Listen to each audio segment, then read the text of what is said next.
Nous lisons Matthieu chapitre 27 à partir du verset 26. Alors Pilate leur relâcha Barabbas, et après avoir fait battre de verge Jésus, il le livra pour être crucifié. Les soldats du gouverneur conduisirent Jésus dans le prétoire, et ils assemblaient autour de lui toute la cohorte. Ils lui ôtaient ses vêtements et le couvrit d'un manteau écarlate. Il tressait une couronne d'épines qu'il posait sur sa tête, et il lui mit un roseau dans la main droite. Puis, s'agenouillant devant lui, il le râlait en disant: Salut, roi des Juifs. Il crachait contre lui, prenait le roseau et frappait sur sa tête. Après s'être ainsi moqué de lui, il lui ôtait le manteau, lui remit ses vêtements et l'emmenait pour le crucifier. Amen. C'est Dieu qui prend une forme humaine, qui descend sur la terre pour payer ce si grand prix pour toi et pour moi. Et le passage nous montre combien de fois il a été humilié, combien de fois il a souffert pour que tu aies la vie, pour que tu aies la paix, pour que tu travailles et que tu jouisses du fruit de ton travail. On va ensemble avec le groupe musical chanter. On va regarder à ce Dieu vivant en train de payer le prix à la croix, recevant la couronne d'épines. Et on va lui dire que nous l'aimons, on va lui dire nous savons qui il est, on va lui dire que nous le connaissons. Nous savons ce qu'il a fait pour nous. Ne te retiens pas, debout, à genoux, couché. Chantons les louanges du Dieu véritable. Merci Seigneur.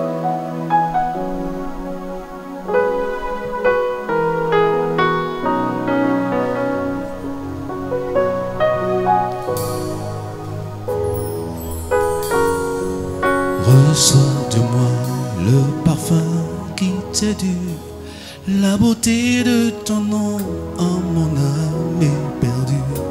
Je veux n'être qu'à toi, Jésus, je t'aime. Reçois du peu que je trouve à ton nez, tout l'amour que mes yeux n'ont pas su te montrer. Je veux n'être qu'à toi, Jésus, je t'aime. Rien n'est plus beau, rien n'est plus beau que ton nom. Rien n'est plus saint, rien n'est plus saint que le sang du pardon. Je veux n'être qu'à toi, Jésus mon roi, Jésus mon roi. Rien n'est plus beau, rien n'est plus beau que ton nom. Rien n'est plus saint, rien n'est plus saint que le sang du pardon. Je veux n'être qu'à toi, Jésus mon roi, Jésus mon roi. Je veux porter et laver à ta croix les pensées de mon cœur dans le creux de tes voies. Je veux n'être qu'à toi, Jésus, je t'aime. Je ne veux rien que vouloir te louer, adorer ton Saint-Nom et ta fidélité. Je veux n'être qu'à toi, Jésus, je t'aime. Oh oui, oui, rien n'est plus beau, rien n'est plus beau que ton nom. rien n'est plus saint. Rien n'est plus saint que le sang du pardon. Je veux Je veux naître, n'être qu'à toi. Jésus mon roi. Jésus mon roi. Oui, rien n'est plus beau, Rien n'est plus beau que ton nom. rien n'est plus saint. Rien n'est plus saint que le sang du pardon. Je veux n'être qu'à toi, Jésus mon roi. Reçois l'adoration, reçois l'adoration. Tu es le roi de notre victoire. Digne es-tu, Seigneur Emmanuel. Oui, reçois l'adoration, reçois l'adoration. Tu es le roi de notre victoire. Digne es-tu, Seigneur Emmanuel. Dieu. Dieu de lumière élevé dans les cieux, rempli de grâce et de paix, environné de louanges et de feu, gardien de l'éternité. Pourquoi quitter Pourquoi quitter ce palais de pour un bonheur sentier? pour un sentier de misère? Par quel amour Par quel amour les chemins de ton cœur ont su trouver nos prières. Reçois l'adoration. Tu es le roi de notre victoire. Digne es-tu, Seigneur Emmanuel. reçois l'adoration. Tu es le roi de gloire, notre victoire. Digne es-tu, Seigneur Emmanuel. de cette voix que ton cœur a montré. Je veux puiser mon secours sur le chemin que ta vie a tracé. Je marcherai chaque jour. Garde mes yeux des attraits de ce monde. Garde-moi près de la croix, en seul sein où mon âme est féconde d'humilité et de joie. Oui, reçois l'adoration. Tu es le roi de gloire, notre victoire. Digne es-tu, Seigneur digne es-tu, Emmanuel. reçois l'adoration. Tu es le roi de notre victoire. Digne es-tu, Seigneur Emmanuel. Emmanuel, Emmanuel,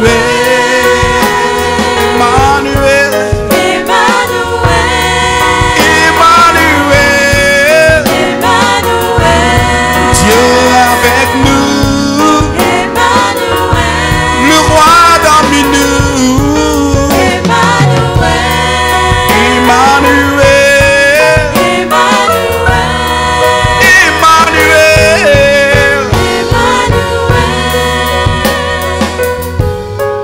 Emmanuel,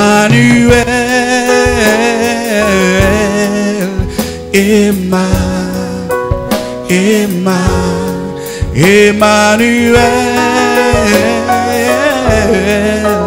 Emmanuel. Emmanuel.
Sois louange et honneur et gloire. À toi le roi, sois louange et honneur et gloire. À jamais, amen. Oh, à toi le roi, sois louange et honneur, et gloire. À toi le roi, sois louange et honneur et gloire. À jamais, amen, amen. Oh, à toi le roi, sois louange et honneur, et gloire. À toi le roi, sois louange et honneur et gloire. À jamais, amen. À toi le roi. À toi le roi éternel, à toi le roi immortel, à toi le roi invisible, à toi Dieu le seul saint. Oui, à toi le roi, à toi Dieu le seul saint. à toi le roi, à toi le roi éternel, à toi le roi, à toi le roi immortel, à toi le roi, à toi le roi invisible, à toi Dieu le seul saint, à toi Dieu le seul saint. Oh, À toi le roi, sois louange et honneur et gloire. oui, à toi le roi, À toi le roi, sois louange et honneur et gloire. À jamais, à jamais,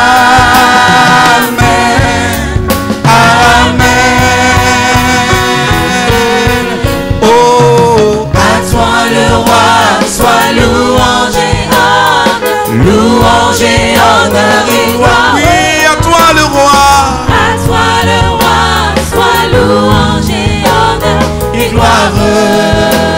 À jamais, amen. Oh, à toi le roi, sois louange et honneur et gloire. À toi le roi, à toi le roi, sois louange et honneur et gloire. À jamais, amen.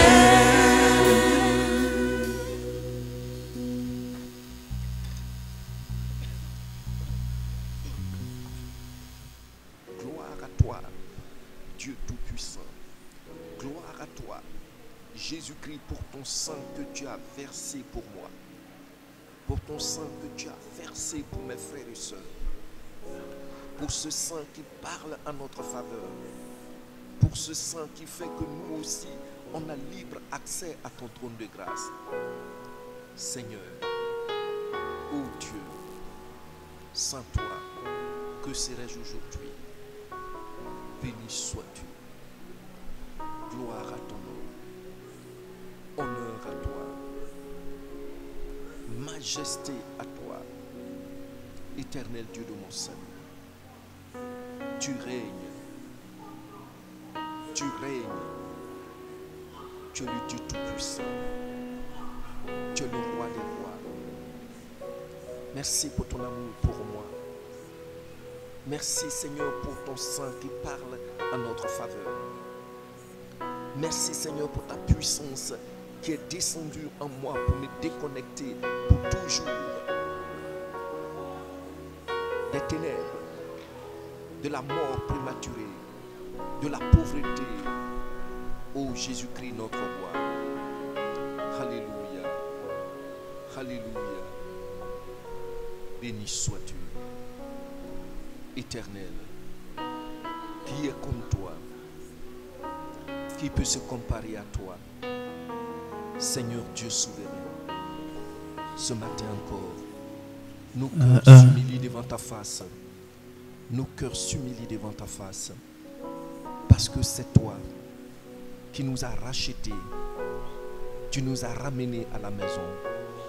Après avoir parfaitement payé ce prix. Béni sois-tu pour ce grand privilège que tu nous donnes ce matin dans la communion de te contempler. Jésus-Christ, tu es notre roi. Jésus-Christ, tu es notre propriétaire. Jésus-Christ, nul n'est semblable à toi. Merci. Merci Seigneur.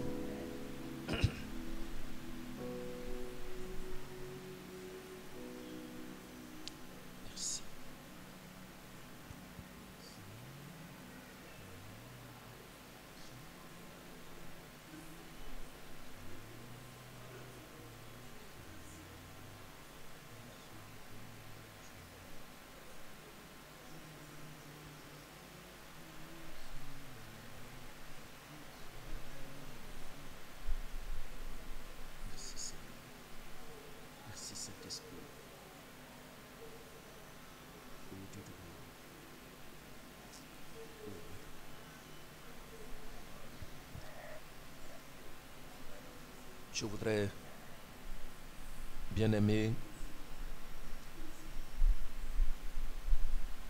te donner le privilège,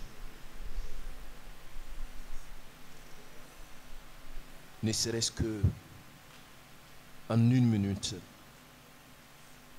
considérer les souffrances de Jésus-Christ pour nous, pour toi et pour moi. Regarde à ces souffrances attentivement au travers de ce passage que nous venons de lire ensemble de Matthieu. Le Seigneur a souffert dans son esprit. Le Seigneur a souffert dans son âme, dans ses sentiments, dans ses émotions, dans sa volonté. Et le Seigneur a souffert dans son corps.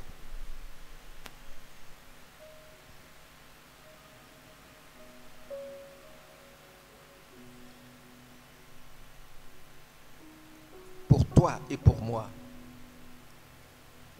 Regarde attentivement à cela. Ce matin, le Saint-Esprit te donne de considérer cet amour.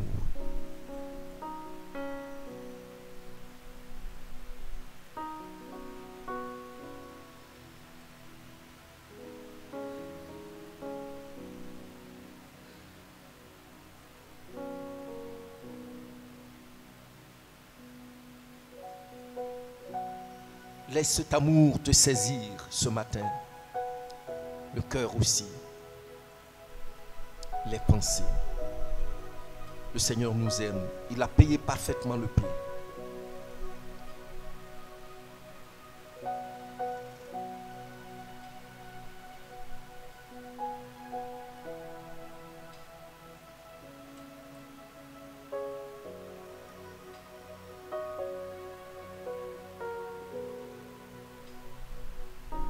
Dis-lui merci pour tout ce qu'il a enduré pour toi et pour moi, pour le monde entier.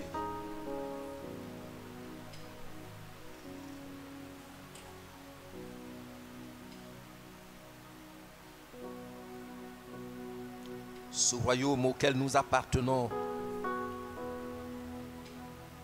il a fondé sur son propre sang et non sur le sang des autres.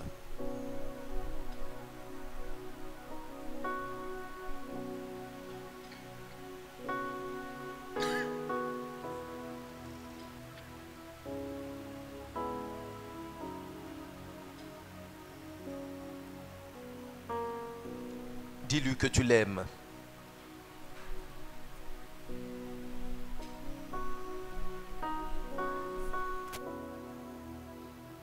Merci Seigneur.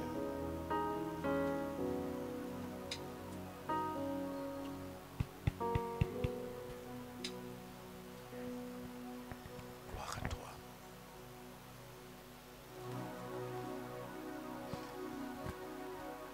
Il m'a tant aimé,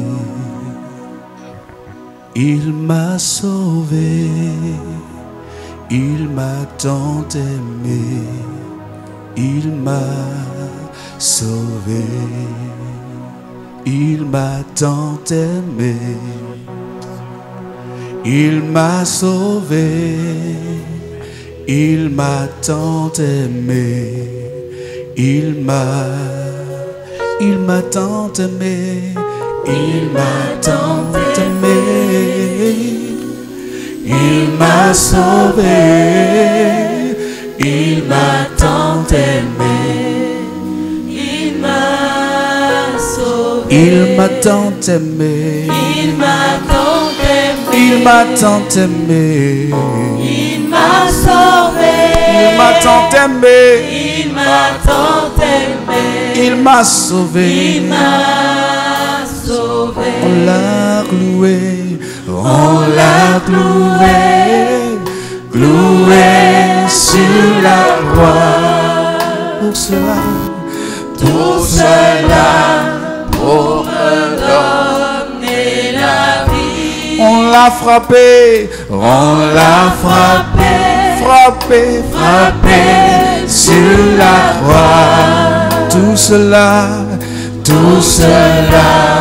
Pour me donner la vie. on l'a cloué, La cloué, cloué sur la croix. tout cela Tout cela pour me donner la vie. donner la vie. On l'a giflé, La giflé giflé sur la croix. sur la croix. Tout cela Tout cela pour me donner la vie. Dis avec moi ce matin, tu t'adresses au vivant, Jésus-Christ, notre roi, notre Dieu.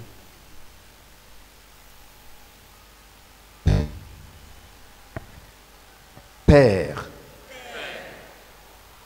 je te remercie pour le don de Jésus-Christ, ton Fils. Merci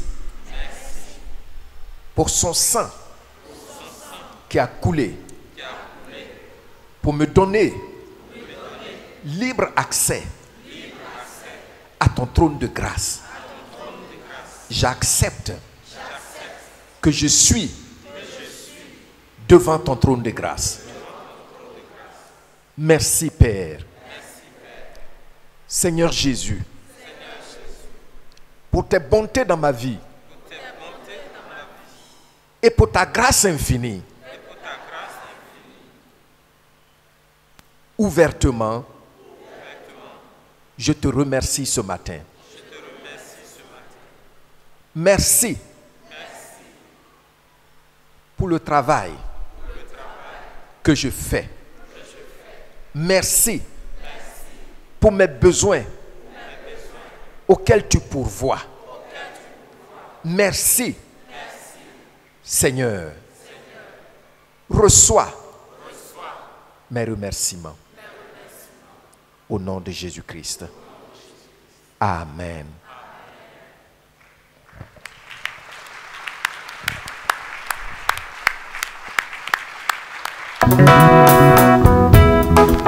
Merci Seigneur pour toutes tes grâces dans nos vies.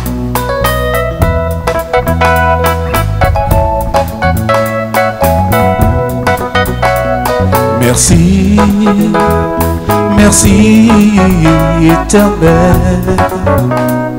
Merci, merci éternel. Merci, merci éternel. Merci, merci éternel. Merci éternel. Oh mon Dieu, car tu es bon. Merci papa et oh mon Dieu, car tu m'aimes. Depuis le sein de ma mère, tu m'avais déjà choisi. Il t'a plu de me créer à ton image.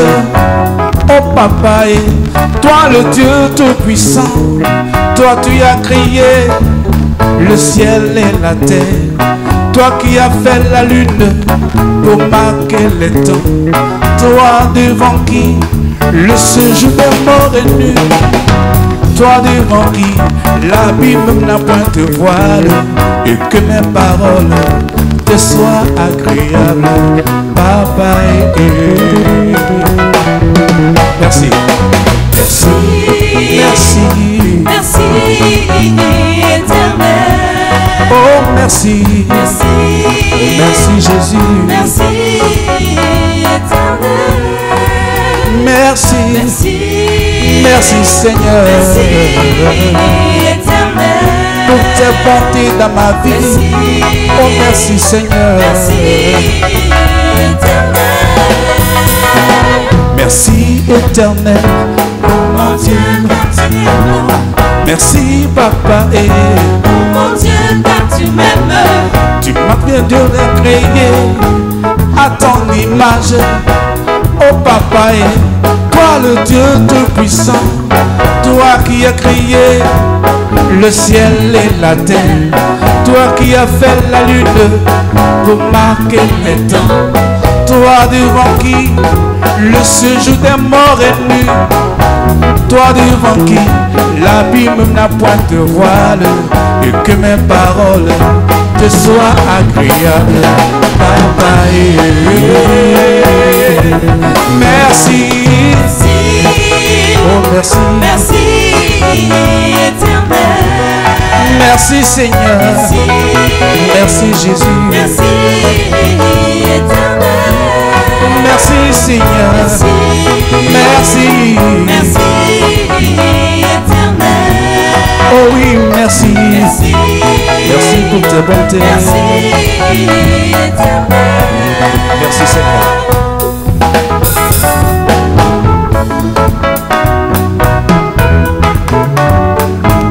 Pour ta grâce et ta bonté dans nos vies de chaque jour. Merci éternel. Merci éternel. Merci papa et Merci éternel. pour tes bontés dans ma vie Seigneur. Merci éternel. Pour ta grâce dans mon travail Jésus. Merci éternel. Pour tes bienfaits dans ma vie Seigneur. Merci éternel. Merci Jésus-Christ. Merci éternel.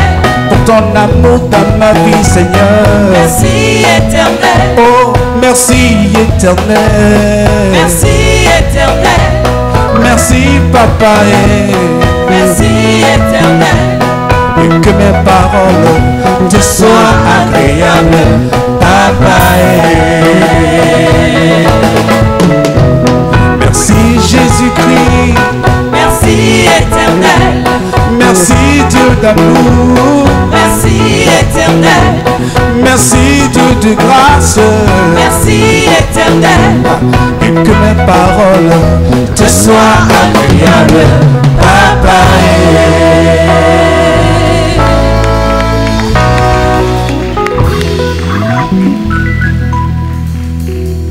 Amen. Je vous salue dans le puissant et précieux nom de notre Seigneur Jésus. Que sa grâce soit notre partage. Amen. Nous sommes là encore ce matin pour pouvoir rendre gloire à notre Dieu, ce Dieu qui a fait de grandes choses dans notre vie.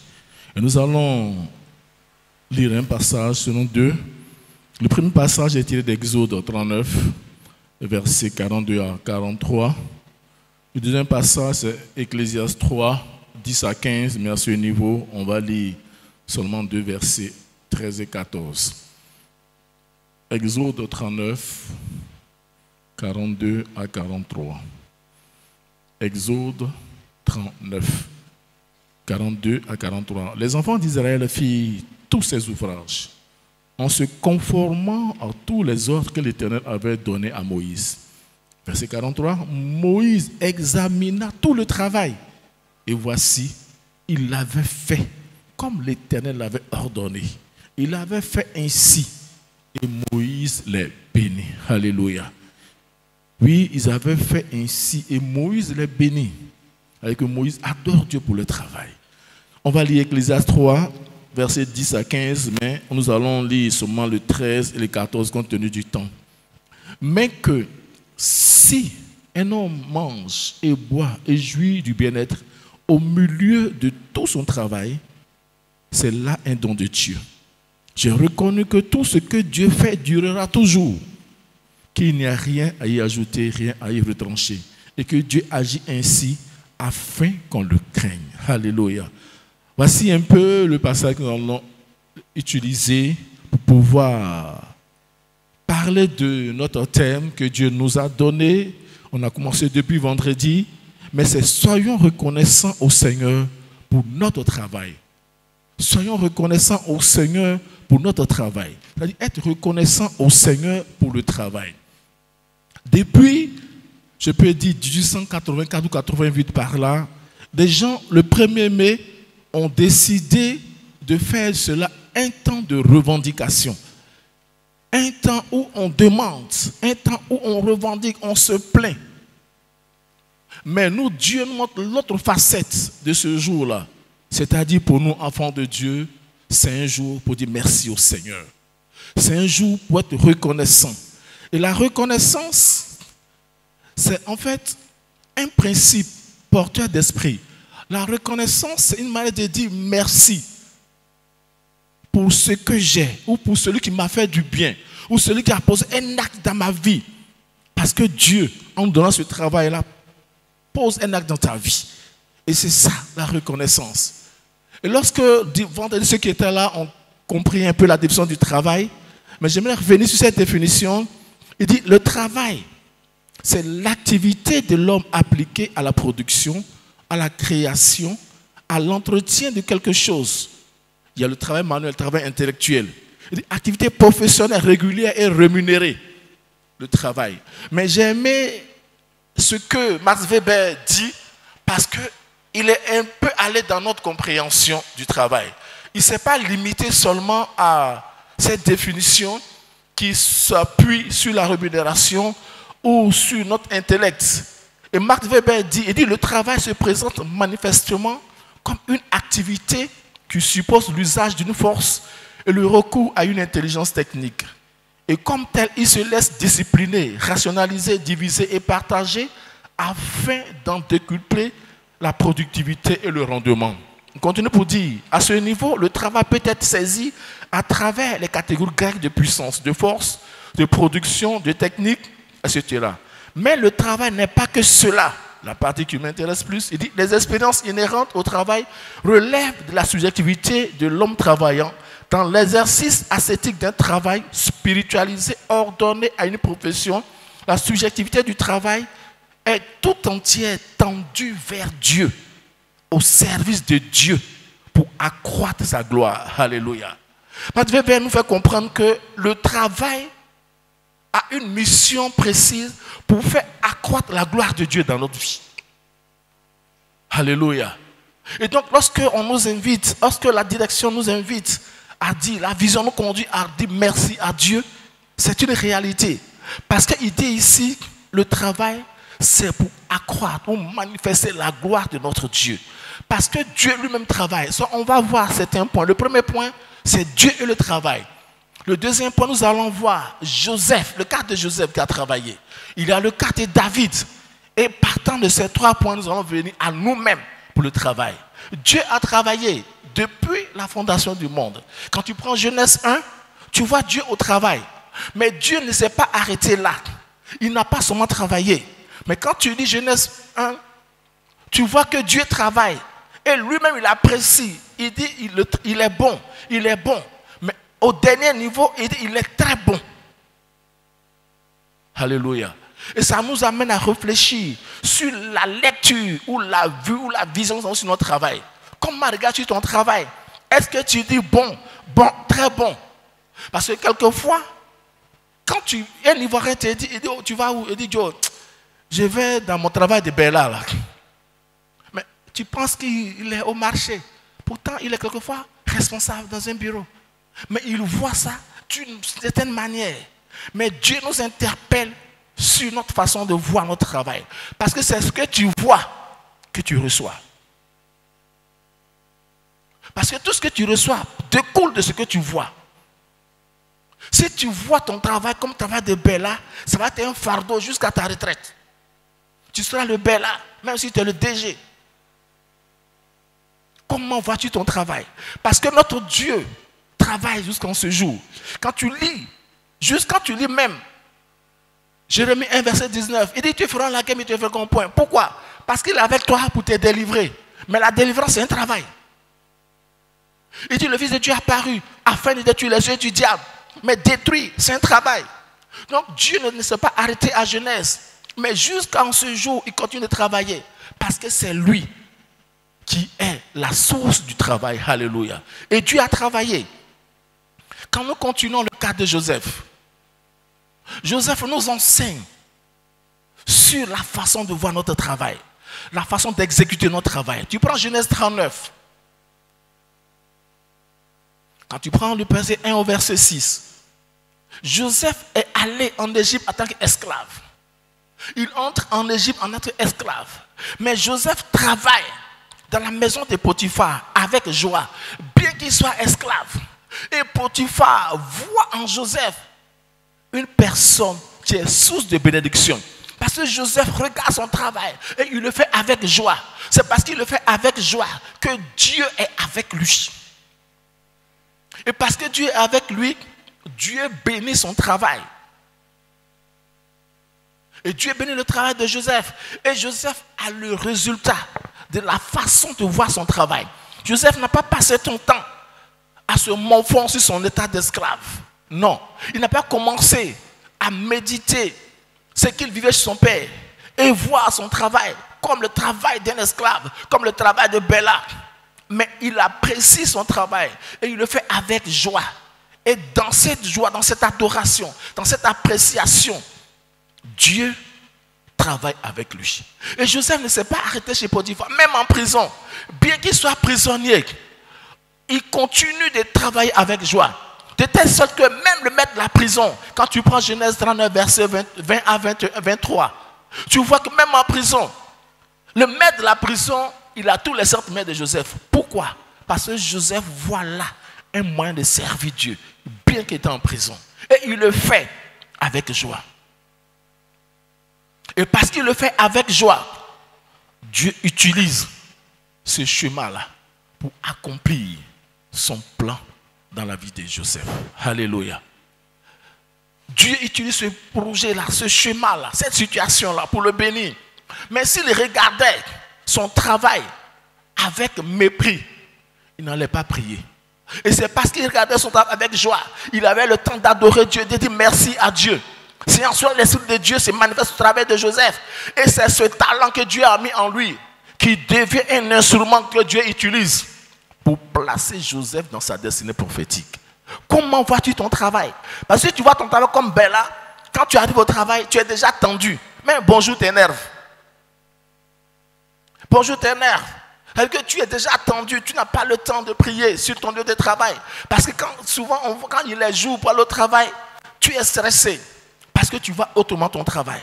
Mais Joseph, même en prison, était focalisé sur le Dieu véritable. Dans son travail, en prison, en tant que prisonnier. Et ça fait que le maître de la prison a tout laissé dans ses mains. Parce qu'il avait quelqu'un de sûr, quelqu'un de confiant, quelqu'un qui donne un résultat. Et il est confiant que ce monsieur-là, s'il travaille, Pharaon ne va pas me demander où sont passés les prisonniers. Est-ce que nous travaillons en adorant Dieu? Est-ce qu'on peut te laisser là pour dire, voici le travail, je ne vais même plus te surveiller. Parce que je sais que tu as compris la valeur de ton travail. Parce que je sais que tu vois que c'est Dieu qui te l'a donné. Parce que je sais que par tes actions, par ta façon de travailler, tu adores Dieu. Ici, Joseph, chez Potiphar, en prison, on laisse tout entre ses mains. Parce que Joseph voit là l'opportunité d'adorer Dieu. Joseph voit là l'opportunité de servir Dieu. Et c'est vraiment important pour nous comprendre que c'est Dieu qui le fait. Et nous, en retour, notre rôle, c'est la reconnaissance. Notre rôle, c'est la reconnaissance. Dis merci à Dieu. Joseph, il est esclave, mais il est reconnaissant que c'est Dieu qui lui a donné ça. Sauf ça, il pourrait dire à la femme de Potiphar, que ce que tu me donnes, je ne vais pas faire. Parce que je fais là, j'affreins et j'offense mon Dieu. Parce qu'il sait que là où il est, c'est Dieu qui l'a positionné. Alléluia. C'est vraiment important pour nous. Le troisième point, c'est le cas de David. David, quand on lit le livre 1 Samuel 17, 20 à 35, David nous enseigne encore comment est-ce qu'on doit prendre au sérieux le travail que Dieu nous donne. David est berger. Il suivait les moutons de son père pendant que ses frères sont dans l'armée. Mais David reste là, en train de servir Dieu. Et David, Dieu utilise vraiment David pour quelque chose de grandiose. Pourquoi? Parce que David respecte son travail.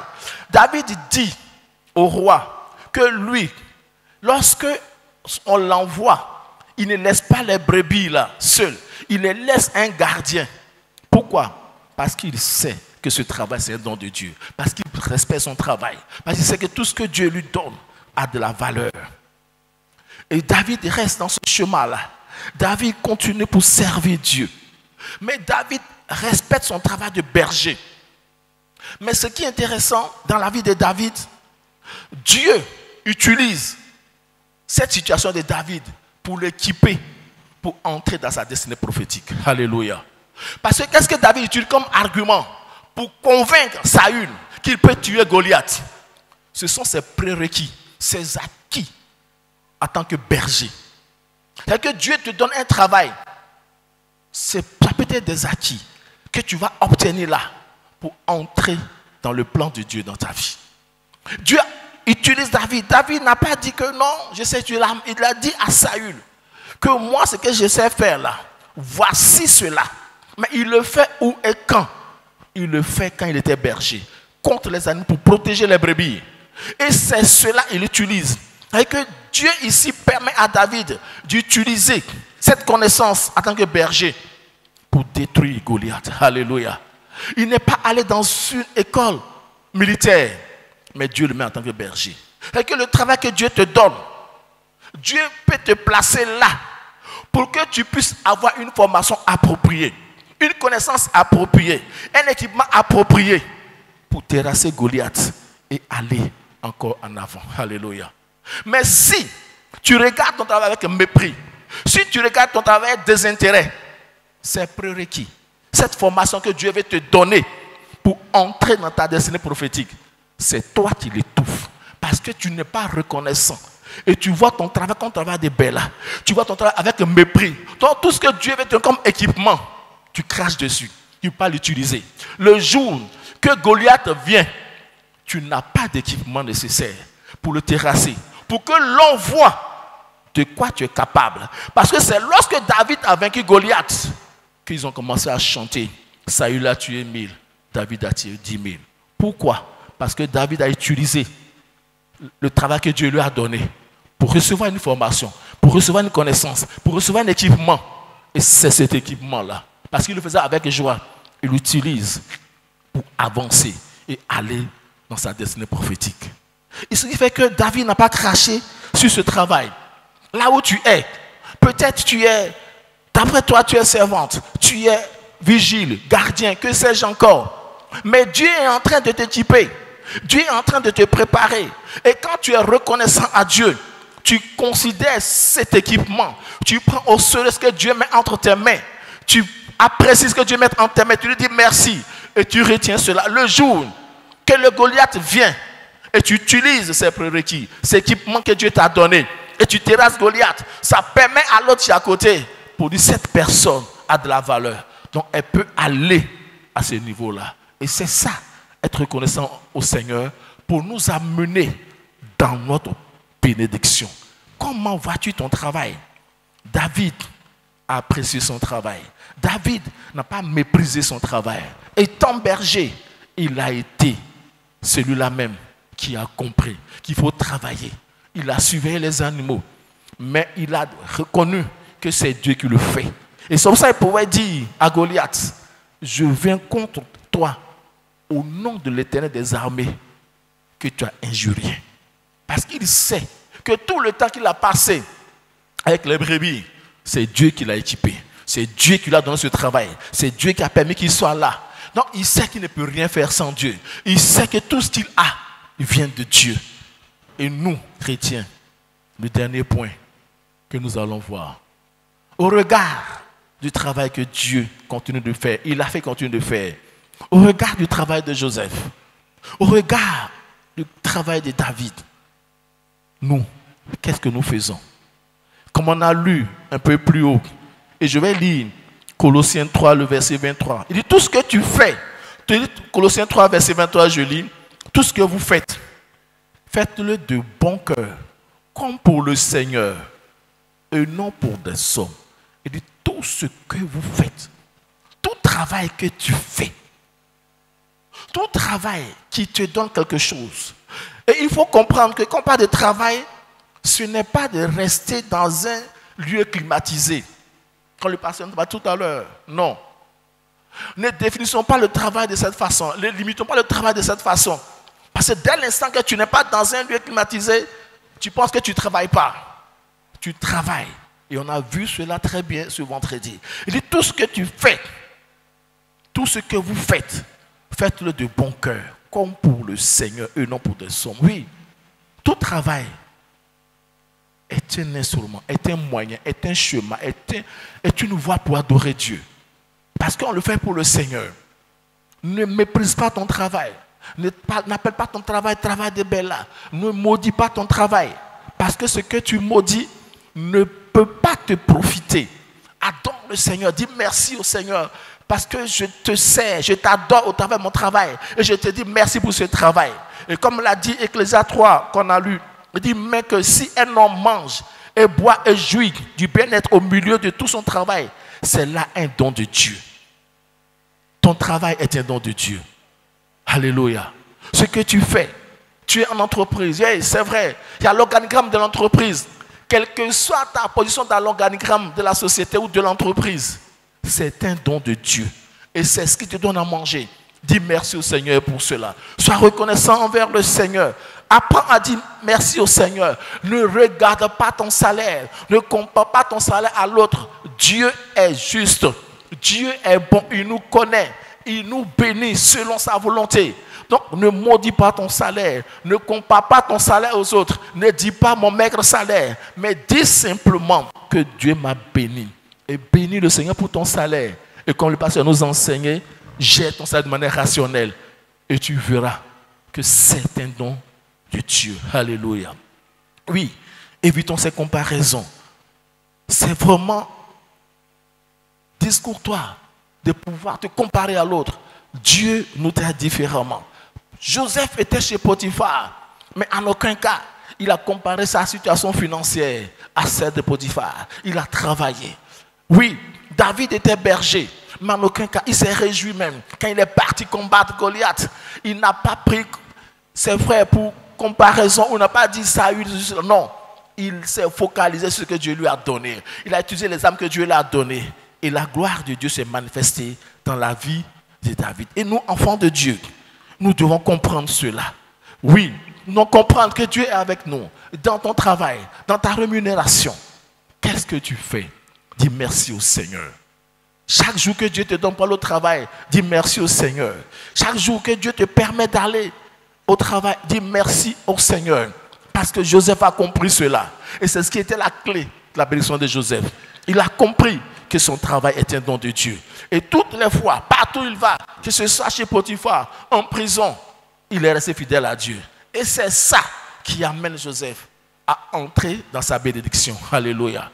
En étant fidèle à Dieu, en étant reconnaissant au Seigneur, Dieu peut faire entrer en tant qu'esclave quelque part, en tant que boy quelque part, en tant que personne maltraitée quelque part dans une structure, dans une entreprise.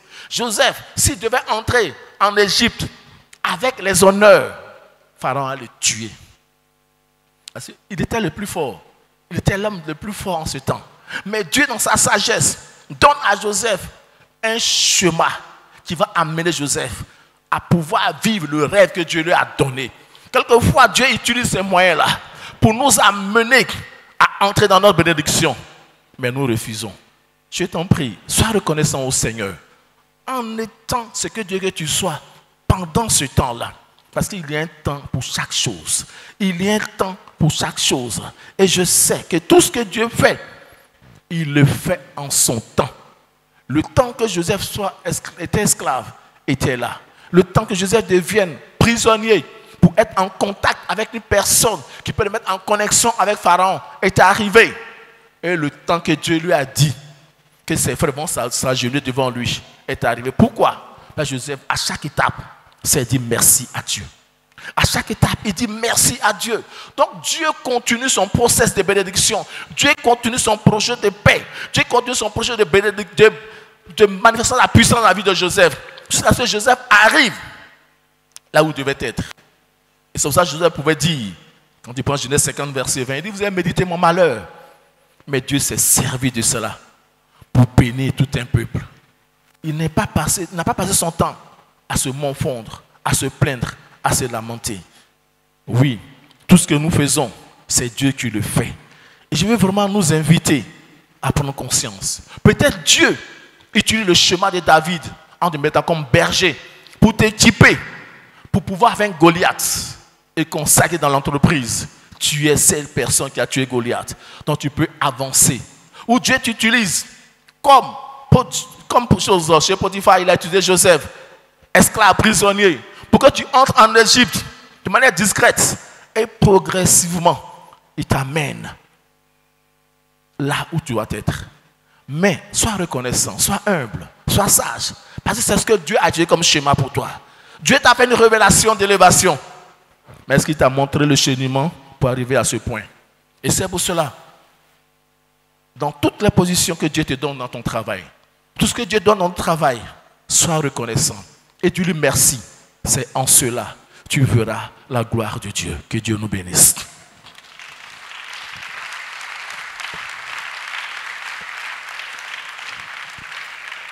Nous allons prier. Tu vas prier. Peut-être que depuis longtemps, tu as pris ton travail comme un travail de Bella.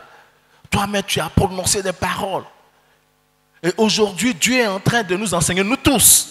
Oui, on a pris notre travail comme si c'était autre chose. Peut-être que Dieu t'a fait entrer quelque part en tant qu'esclave. Mais ce n'est pas la finalité, c'était un processus que Dieu avait commencé. Et tu l'as méprisé. Demande pardon au Seigneur. Oui, demande pardon au Seigneur. Dieu t'a fait entrer quelque part. Dieu a utilisé un endroit, oui, et il t'a mis quelque part. Peut-être comme David, comme berger. Quelquefois, mais tu es isolé, tu es seul, comme si ta famille t'a rejeté. Mais Dieu te met là pour t'équiper, pour que tu sois celui-là, par ton travail. Il vient vaincre Goliath. Et tu l'as méprisé, demande pardon au Seigneur. Oui. Demandons pardon à notre Dieu. Parce qu'on n'a pas donné de la valeur à ce que Dieu nous a donné. Or, c'était le chemin que Dieu avait pour nous faire entrer dans notre bénédiction, pour nous positionner tu as dit non. On te dit dans cette entreprise, peut-être en tant que vigile, en tant que personne qui nettoie les toilettes, tu dis non. Or que c'était par ce chemin-là que tu vas entrer. En nettoyant les toilettes, tu vas pouvoir avoir accès au directeur général. Il va te dire, mais toi, tu as quel diplôme? Et tu as dit que j'ai peut-être dit, ah, mais pourquoi tu fais ça? Et Dieu va utiliser cette connexion-là pour te positionner. Et tu as refusé. Demandons pardon à notre Dieu. Oui, demande pardon au Seigneur. Oh Dieu de gloire. Demande pardon au Seigneur. Pardon au Seigneur. Oh mon Dieu, mon roi Seigneur. Merci Seigneur. Merci Seigneur. Oui. Demande pardon au Seigneur. Parce que tu as méprisé l'action de Dieu. Tu as méprisé le plan de Dieu dans ta vie. Et l'ennemi a utilisé cela pour t'empêcher d'entrer dans ta bénédiction. Merci Seigneur. Merci Dieu de gloire. Demande pardon au Seigneur. Merci Seigneur. Nous allons prier. Nous avons prié au nom du Seigneur Jésus. Amen. On va prier pour ce deuxième sujet. Ecclésiaste 3:13 dit, quand quelqu'un mange, boit et profite des résultats de son travail, c'est un don de Dieu. Et soit tu vas prier, Seigneur, permets que je puisse manger et je bois et profiter du résultat de mon travail, car c'est ton don. Élève la voix, prie à notre Dieu. Oui, demande au Seigneur. Oui, Seigneur, je dois manger, boire. Peut-être que l'ennemi amène la maladie. L'ennemi envoie des dépenses pour t'empêcher de manger, de boire, de profiter du résultat de ton travail. Dis, Seigneur, c'est ton don. Et ce don-là, je dois profiter de cela. Selon ton plan, délivre-moi de toute puissance qui m'empêche de pouvoir me réjouir dans ce travail. De tout esprit méchant. Merci, Seigneur. Nous avons prié au nom puissant du Seigneur. Que Dieu nous bénisse. Amen.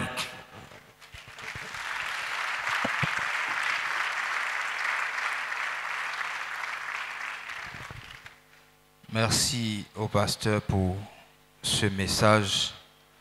Nous allons continuer sur cette lancée en invitant le pasteur principal à conduire cette autre partie de notre culte.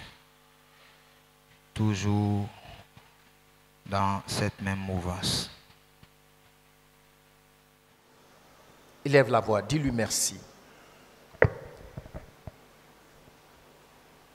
S'il y a des gens qui sont pasteurs comme moi, regardez vos mains. Dites merci au Seigneur. Quelles sont ces mains-là? Tu l'imposes sur quelqu'un et puis il reçoit la guérison. Tu l'imposes sur quelqu'un et puis des puissances démoniaques se manifestent et prennent la fuite. Qu'est-ce que tu as dans les mains? Qu'est-ce que tu as dans les mains? Ce que le Seigneur a mis dans tes mains est précieux. Dis-lui merci Seigneur pour ce travail que tu as mis dans mes mains. Merci pour la récolte. Dis-lui merci avec reconnaissance. Dis-lui merci. Ne méprise pas ce que tu fais. Tu n'es pas venu accompagner les autres. C'est pourquoi Dieu a mis quelque chose dans ta main. Alléluia. Gloire à toi, Père. Seigneur, voici ton peuple. Nous sommes là pour te dire merci. Merci pour ce que tu as mis dans mes mains. Merci pour ce que tu as mis dans les mains de ma femme. Merci pour ce que tu as mis dans les mains de ma famille. Merci pour ce que tu as mis dans les mains de ma sœur. Ô Seigneur, merci pour ce que tu as mis dans les mains de mon frère. Seigneur, ô Éternel, tu dis tu bénis le travail de nos mains. C'est pourquoi nous te remercions, Éternel. Merci. Merci pour cette moisson surabondante. Seigneur, merci de ce que tu remplis les mains de ma soeur, de mon frère, de cette assemblée, d'une moisson surabondante, d'une moisson surabondante, d'une moisson surabondante. Seigneur, au point où tes enfants sont riches pour toi, au point où, Seigneur, ils partagent même avec leurs ennemis qui ont faim et qui ont soif. Merci Seigneur, merci Seigneur, béni sois-tu pour ce que tu as déposé dans les mains de ma soeur, pour ce que tu as déposé dans les mains de mon frère, pour ce que tu as déposé dans mes mains, pour ce que tu as déposé dans les mains de cette assemblée. Merci de ce que tu guéris les mains, Seigneur, pendant que, oui, tes enfants sont en train de te remercier. Tu guéris ses mains. L'argent ne va plus disparaître de ses mains. La moisson ne va plus disparaître de ses mains. Seigneur, le méchant n'a plus part, Seigneur, oh Dieu, à la moisson de ton enfant. Merci. Gloire à toi. Au nom de Jésus-Christ. Amen. Amen. Veuillez vous asseoir. Nous avons un autre sujet. Et je voudrais que vous preniez avec moi Deutéronome, chapitre 8.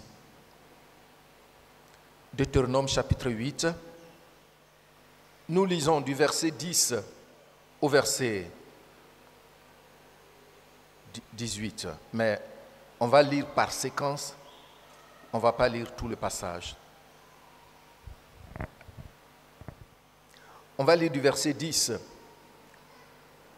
jusqu'au verset 14. Et puis de là, on va lire le 17 et 18. Si tu as trouvé, je lis et tu lis après moi.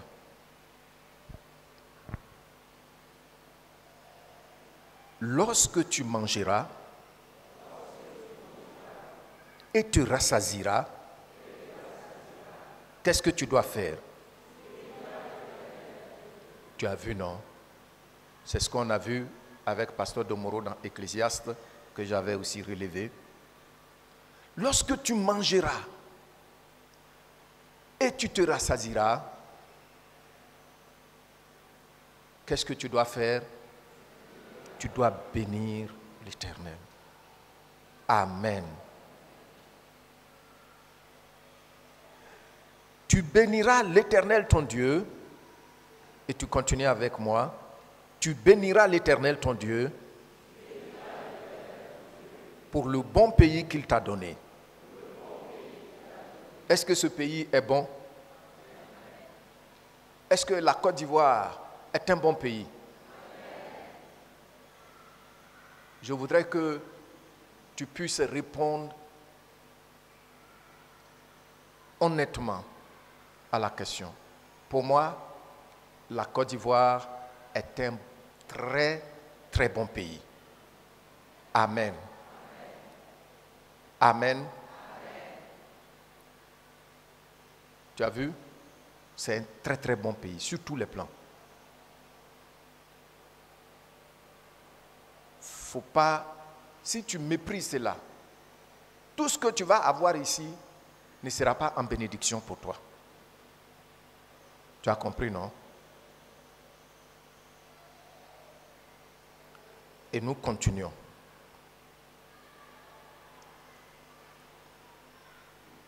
On va lire le verset 12. Lorsque tu mangeras et te rassasieras. Et puis il dit quoi encore?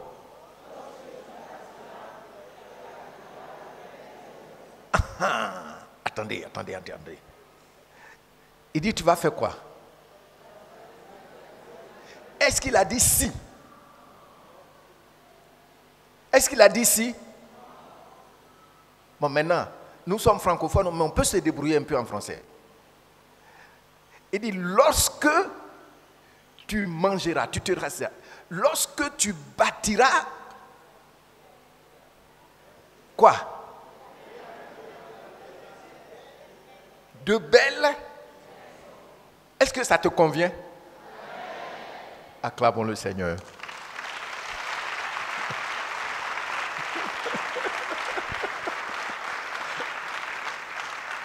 Dis Seigneur merci. Aucun veto du monde des ténèbres ne m'empêche d'entrer dans l'accomplissement de cette promesse. Amen. Qui voit déjà sa belle maison?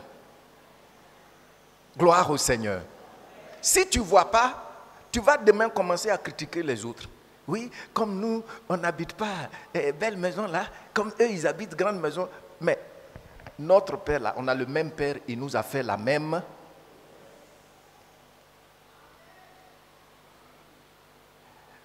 Tu as compris, non?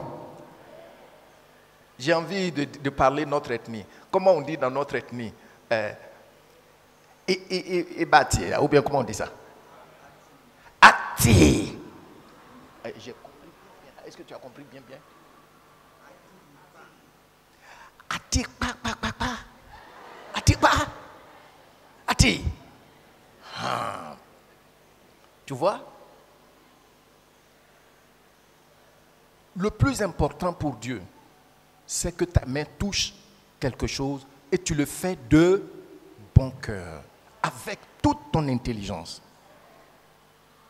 Et ce qu'il a dit là, il va faire ça pour toi. Dieu n'est pas magicien. Je me souviens,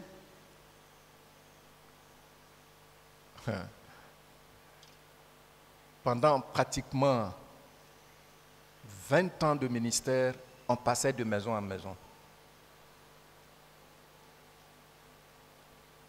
La dernière maison qu'on a occupée, le monsieur est venu augmenter, je ne sais pas combien. Et puis il m'a dit, c'est apprends-nous à laisser. Mais ce qu'il ne savait pas, c'est que le Seigneur nous avait déjà donné une maison. Et j'ai dit à ma femme, on met rapidement le carreau et puis on court chez nous. Et d'ailleurs, notre maison était plus grande que sa maison. Vous voyez? Donc, ce que le Seigneur est en train de dire là, c'est vrai, tu es intelligent, tu peux regarder l'économie du pays, tu peux écouter ce qui se dit aux bourses des valeurs des États-Unis, Saint John's, et puis tout ça là, tu peux tout écouter. Mais la parole de Dieu s'accomplira toujours pour toi. Tu as compris, non? Donc si tu laisses ça là, demain tu vas commencer à critiquer ma soeur là. Et comme elle, c'est nous, on n'a pas maison. C'est vous qui avez maison. C'est vous qui avez maison. C'est vous qui avez maison. Non. La promesse c'est pour toi. La promesse c'est pour moi. C'est parce que je suis pasteur que la promesse n'est pas pour moi. Vous savez, c'est quelque chose. Et je suis reconnaissant au Seigneur que les anglophones ont compris. Un anglophone, ce n'est pas parce que la personne est pasteur qu'ils vont se comporter du... Non.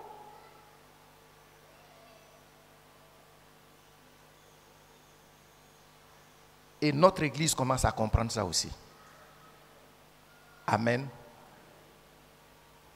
Amen. Pasteur Domoro est là. La dernière fois, un de mes supérieurs m'a appelé. Il m'a appelé urgemment. Bon, il m'a dit qu'il voulait passer me voir. Et j'étais venu ici et je retournais à la maison. Et puis j'ai dit que j'ai quitté l'église, je reviens. Donc j'ai fait demi-tour, je suis rentré. Je suis venu ici.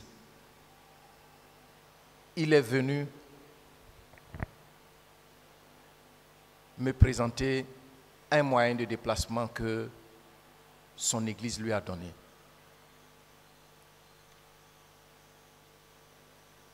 Et puis il m'a dit, vraiment, notre Seigneur,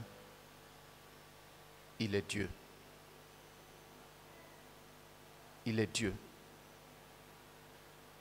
Que un de ses frères a dit, mais cette voiture-là,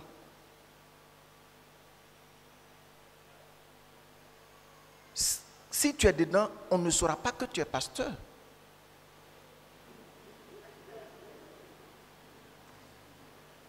Il était venu et Pasteur Domoro c'est lui qui l'a conduit à mon bureau. On est descendu, on a remercié le Seigneur. Tu sais, les promesses de Dieu sont pour tous ses enfants. C'est pour toi aussi.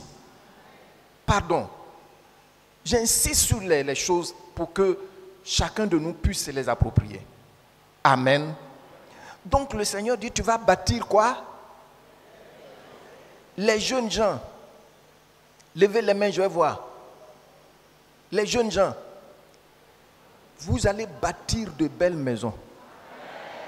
Vous allez bâtir de belles maisons. Vous allez dire que le pasteur, il avait insisté sur ce passage ici un jour.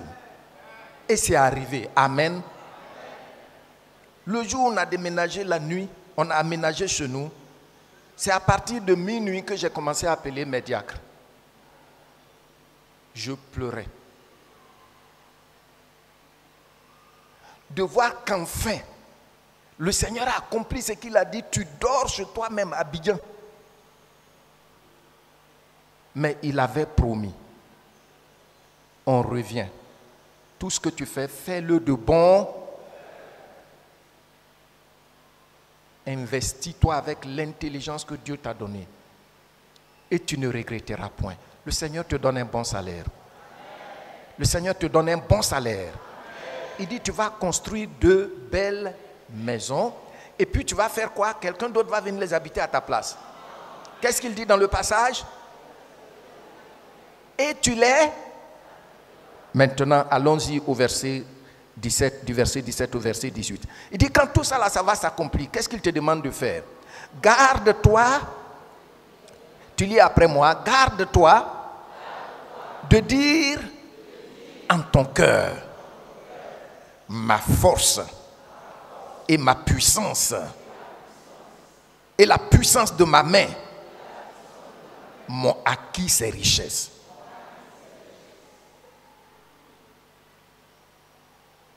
Souviens-toi de l'Éternel ton Dieu. Pourquoi?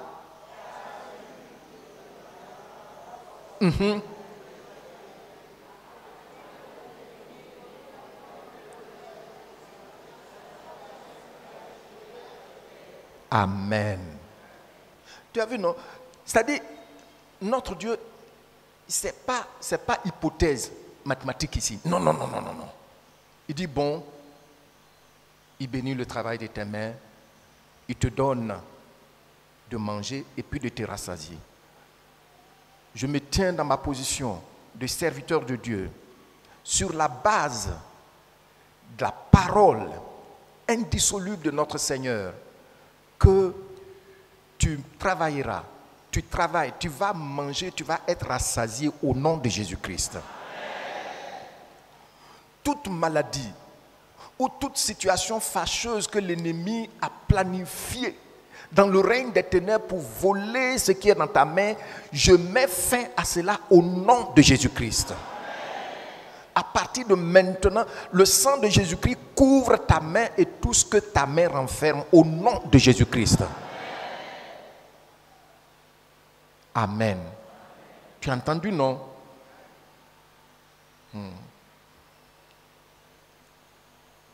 Donc le Seigneur te dit, tout ça là, ça va se passer. Donc il est en train de dire, tu sais, vrai là, je vais faire ça. Mais toi, la seule chose que tu ne dois pas faire, c'est d'oublier, de m'oublier. Et puis de dire que je me suis fait moi-même. Vous savez que ça, c'est une philosophie qui est née aux États-Unis après la Deuxième Guerre mondiale, quand on fait l'histoire de leur prospérité.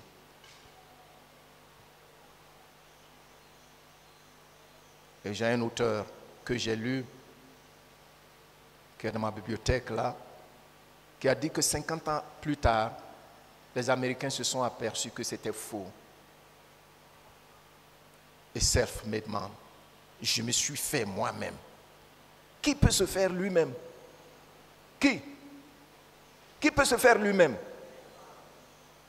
Même restaurant où tu dis tu as beaucoup d'argent, tu vas aller t'asseoir là. C'est quelqu'un qui a préparé pour que tu puisses manger ce que tu aimes.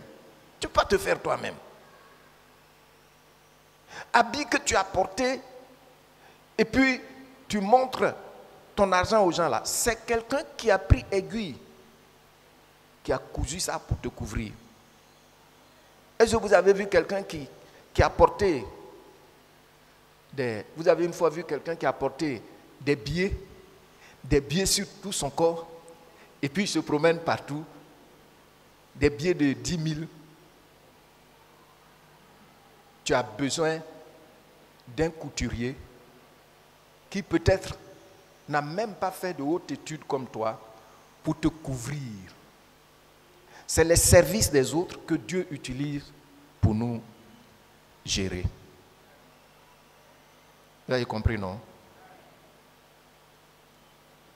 Donc, dans cette église, il ne faut pas dire « je me suis battu, je me suis... » Non, non, non, non, non, non.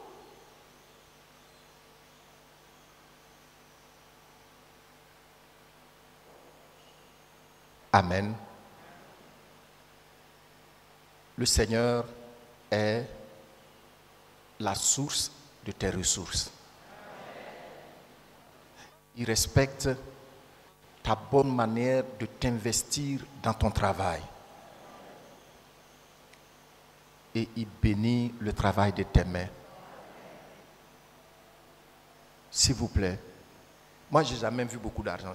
Je sais que par la grâce de Dieu, je vais en avoir. Parce que tous les jeunes gens, ils sont nombreux. Et le Seigneur est en train de les soulever. Donc, je sais qu'ils vont me donner beaucoup d'argent. Oh oui.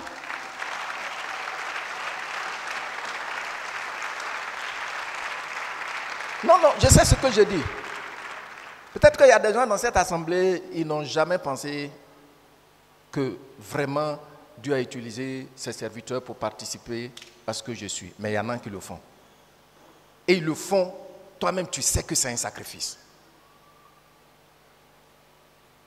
Amen. Amen.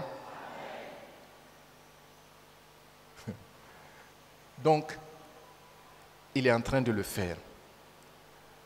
Mais même si pour le moment tu ne vois pas beaucoup d'argent, il faut savoir que ta force là ne peut pas t'emmener ça. C'est le Seigneur qui te donne ça. Amen. Le Seigneur, il libère ses faveurs sur ta vie. Pour que ton rendement soit apprécié de tous.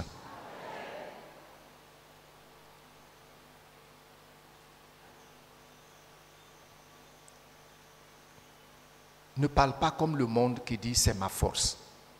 Tu as compris? Ça me tient à cœur, c'est pourquoi je reviens là-dessus. On a vu tout à l'heure dans Ecclésiaste, Pasteur Domoro l'a lu. Si tu travailles, c'est une chose. Mais pouvoir jouir de ton travail, ça c'est toute une autre chose. Et ça là, il dit ça vient de Dieu. Amen. Alors, encore, une chose que tu vas faire, c'est de dire au Seigneur, apprends-moi à compter sur toi.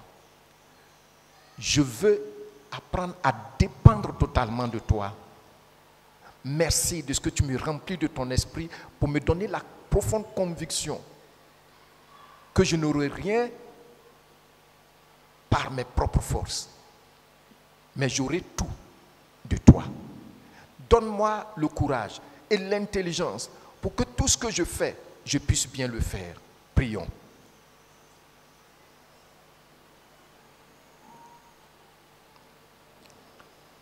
Prions ensemble. Élève la voix.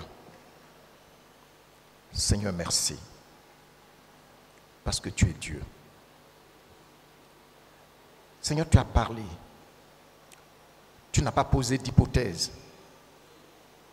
Et plusieurs d'entre nous ici voient effectivement aujourd'hui dans leur vie que ce que tu as dit, que nous regardions comme pour seulement les Israélites, ou que nous regardions comme, Seigneur, pour ceux qui ont déjà les moyens, aujourd'hui nous aussi on peut dire que tu as accompli cela par le travail que nous faisons. Nous te disons merci. Notre Dieu, tout vient de toi. Tu es le Jéhovah Jireh. Et c'est tellement vrai. Tu es la source de laquelle nous recevons toutes nos ressources, nos provisions. Merci de ce que tu nous remplis ce matin de ton esprit. Et tu nous apprends dans cette église à dépendre de toi. Tu nous apprends à compter sur toi. S'il te plaît, Seigneur, honore l'attente de chacun de tes enfants. Et que dans cette assemblée, Seigneur, comme tu l'as dit, des hommes, des femmes, des jeunes gens des jeunes filles, des enfants viennent, Seigneur, rendre témoignage que notre Seigneur a fait croître ces bénédictions dans ma vie. Merci, gloire à toi et honneur à toi, au nom de Jésus-Christ. Merci de ce que tu permets, Père, que l'année prochaine, à cette heure-ci, il y ait beaucoup de témoignages dans ce culte de reconnaissance, parce que chacun aura vu l'accomplissement de ta parole. Merci, Père, car c'est fait au nom de Jésus-Christ. Je veux te prier de nous donner un cœur humble, Seigneur, à chaque instant, de savoir que tu es notre Jéhovah Jireh, et à parler par toi avec reconnaissance, avec humilité. Délivre-nous du langage du monde, ô Dieu, qui les trahit. Délivre-nous du langage du monde, qui les plonge, Seigneur, dans les dettes, dans les endettements. Apprends-nous à nous attendre à toi. Merci, Seigneur, car tu l'as fait au nom de Jésus-Christ. Amen. Dernier sujet. Il a dit, quand tu mangeras, et tu te rassasieras. C'est pourquoi tu vas prendre la ferme décision, tu vas confesser qu'à partir d'aujourd'hui, aucune maladie ne viendra prendre l'argent que le Seigneur me donne pour manger. Tu dois manger. Il n'a pas dit c'est maladie qui va venir manger ça. Tu as compris, non?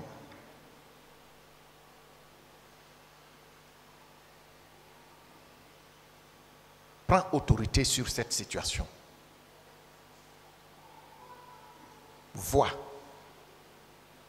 que ce que le Seigneur a dit s'accomplit. Ordonne à tout dévoreur de disparaître de ta vie. Réclame le sang de Jésus-Christ sur ta vie et sur tout ce que tu obtiens.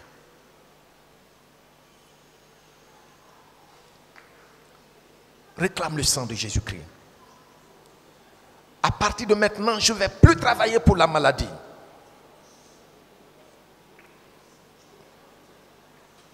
Je ne vais plus travailler pour les funérailles.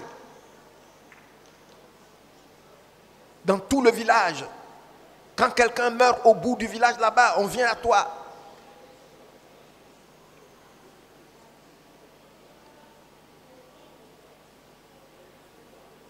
Le diable ne va plus utiliser les funérailles pour te dicter ce que tu ne peux pas faire.